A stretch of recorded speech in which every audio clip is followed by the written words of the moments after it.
আজকে এই সুন্দর গোলাপ ফুলটা আমরা কিভাবে রং করব, কিভাবে অঙ্কন করব, পুরো ভিডিওটি দেখলেই বুঝতে পারবেন। যেভাবে অঙ্কন করবেন দেখুন, আপনারা এই ভিডিওটি দেখলেই বুঝে যাবেন।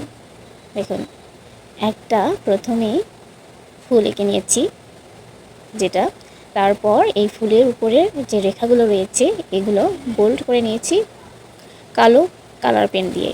তারপর দেখুন আস্তে আস্তে এর ভিতরের যে এরিয়াটা রয়েছে সেটা আমি গোলাপি কালার করে নিচ্ছি। আপনারা আপনার পছন্দ মতো লাল কালারও দিতে পারবেন।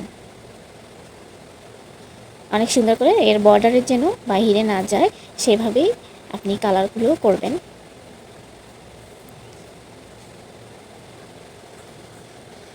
তারপর আস্তে আস্তে আমরা সবগুলো পাপড়িগুলো কালার করে নিব। যে যেমনই করে হোক, যদি আপনার গাঢ় পছন্দ হয় গাঢ় করে কালার করবেন, যদি হালকা কালারের পছন্দ হয় তাহলে হালকা কালারের করে আপনারা সেটা ভরাট করতে পারেন সেই ফাঁকা অংশগুলো। দেখুন এক এক করে আমি খুব সুন্দর করে সেগুলো কালার করতেছি। আপনারা চাইলে আপনাদের মনের মতো কালার করে নিতে পারবেন। আমি হয়তোবা এটা দেখিয়েছি, দেখুন আপনারা আরও চাইলে নতুন করে আরও সুন্দর করে আঁকতে পারেন।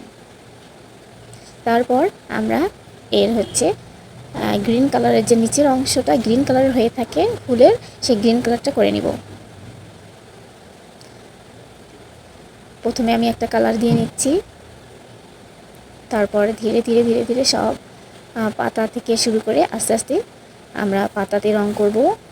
তারপর যে ফুলের কড়িতে রং করব, কুড়ির মধ্যে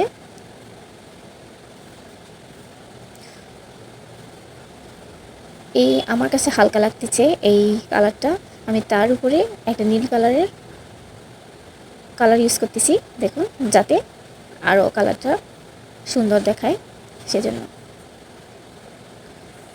আপনারা চাইলে আপনাদের মতো কাস্টমাইজ করে নিতে পারেন।